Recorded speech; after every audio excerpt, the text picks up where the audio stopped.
Welcome to Workplace Psychology with Dr. Martha Greidick. I'm Dr. Martha Greidick. This podcast examines a wide variety of work-related issues through the lens of industrial and organizational psychology. And while many of the topics discussed here may be seen as intended for white-collar employees and their employers, in reality, the ideas presented here are applicable across organizations and industries. Additionally, many of the topics discussed here may be applicable outside of the workplace. I encourage you to examine what's presented here, apply what makes sense to you, and simply discard the rest. Motivation is not a new topic of conversation, and this includes motivation at the workplace. This is something that has been studied for many, many years. Considering that motivation has quite an influence on things such as employee performance and employee engagement, this is a topic that is important to any company and any organization across industries. Given that companies have to compete with potential competitors across the globe, knowing what motivates their employees should be one of their top priorities. Another good reason for employers to pay attention to their employees and what motivates them is related to just how much influence an organization has on employee motivation. Today we understand that motivation is fairly individual in nature. It can vary from individual to individual. It can also vary over time and change over time. Motivation can also change from one situation to another. Considering the complexity of this topic, it's that much more important that employers pay attention to it. But this is not limited to something that only employers should pay attention to. Employees have an equal responsibility of understanding what motivates them to be engaged and productive at work. If employees cannot express to their employers what it is that motivates them most, they are essentially leaving the employer to guess to some degree in terms of what are the best motivators for that individual. It doesn't take a genius to figure out that understanding what motivates an employee on his or her individual level is only going to be helpful when that information is conveyed to the organization, which can then work and focus on properly motivating the employees. Years of research have taught us that motivation can be influenced by many different things. For example, things such as personality or internal and external factors of all kinds. Some of the most basic needs, that means basic physiological needs and basic psychological needs. It can also be influenced by more sophisticated needs such as self-actualization. Motivation can also be related to things such as stress at the workplace. It can also be related to an employee's job satisfaction, or even something like their position within the company. Motivation may play an important role in employee engagement. More motivated employees are more likely to devote more time, effort, energy, and attention to their tasks.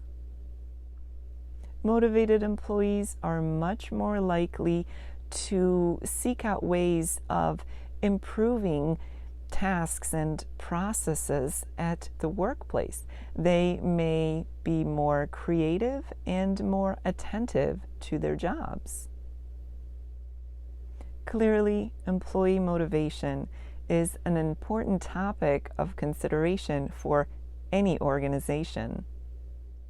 When examining motivation at the workplace, especially the organization's influence on employee motivation, Herzberg's motivational theory is one of the most significant theories on the topic that we should consider.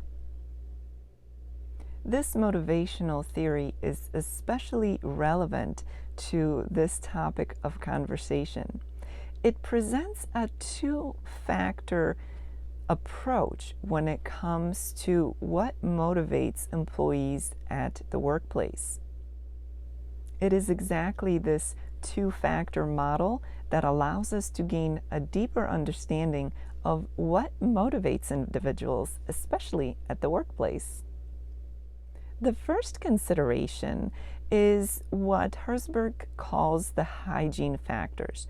Those are the basics and include things such as pay and benefits and all the tools and resources that one needs to do his or her job, a proper place to perform one's tasks, to complete one's tasks, to do the job that they were hired to do.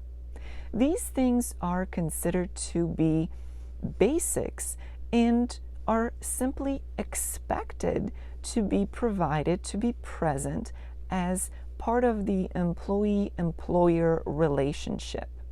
So when we consider those hygiene factors, as Herzberg's theory of motivation calls them, it's important to remember that while the presence of these factors, these different things such as pay and benefits and tools and information that is all required to do a job, are important, they are not in themselves enough to motivate.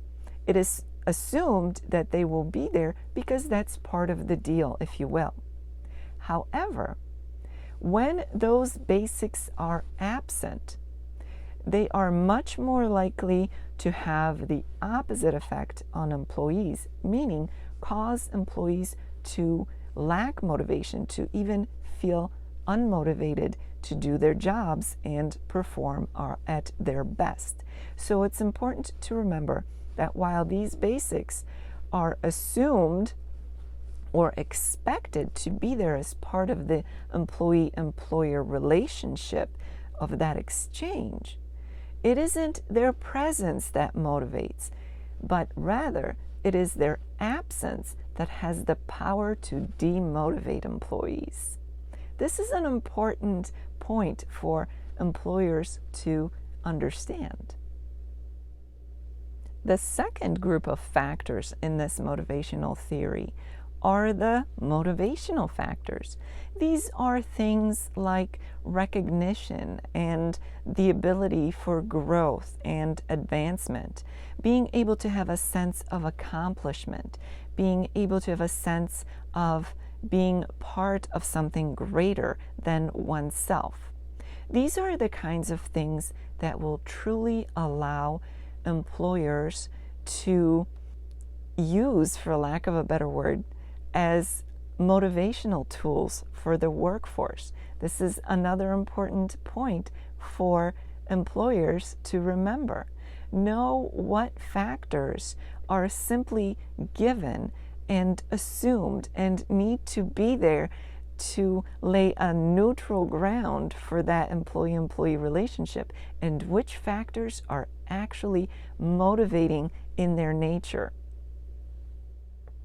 So while these are very important for employers to pay attention to, because once you understand that, the difference between what is an expected basic, such as pay and benefits and all the tools to do one's job, it isn't what's going to motivate the workforce, but the lack of those basics will much more likely demotivate them, have a negative effect on your workforce.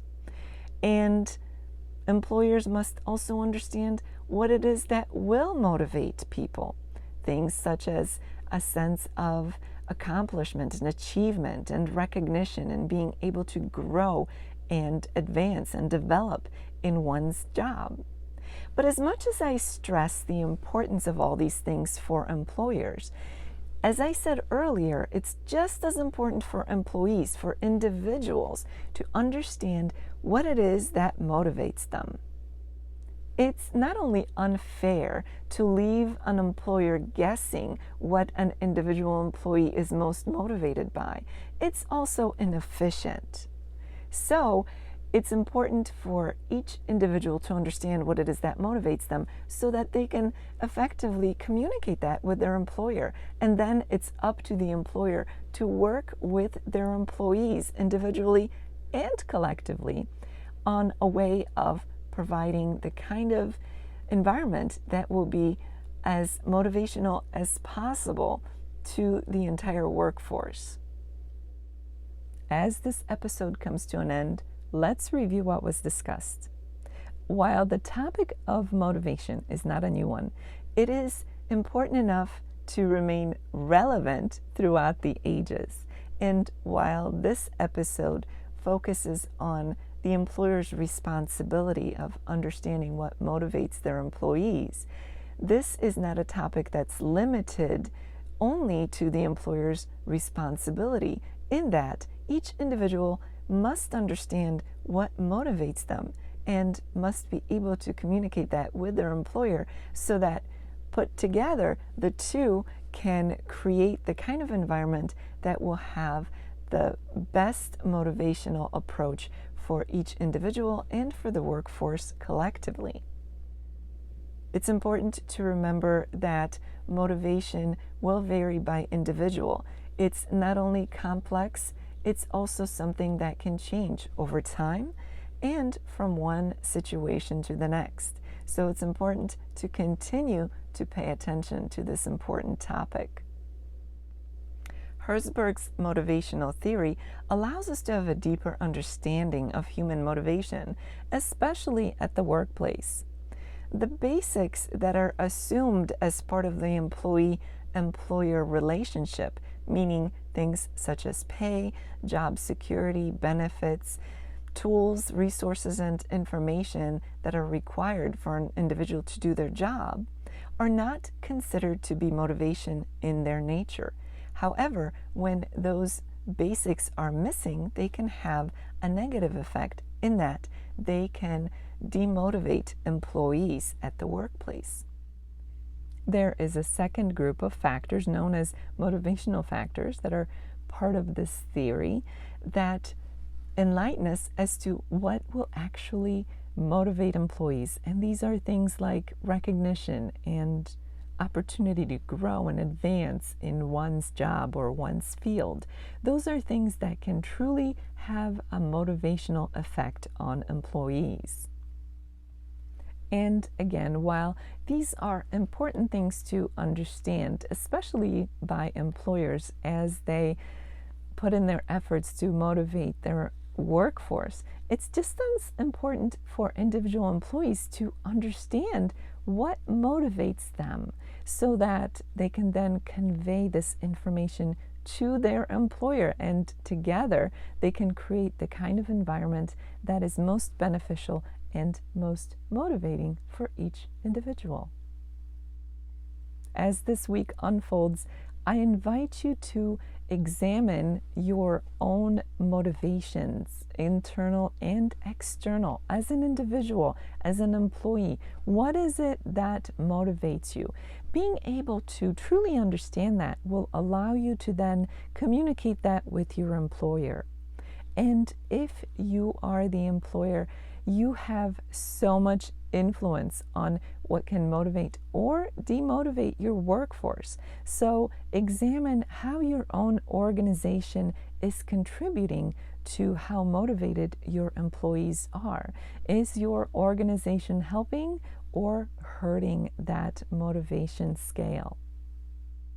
Considering the timelessness of this topic, it's easy to see how important it is for all parties involved.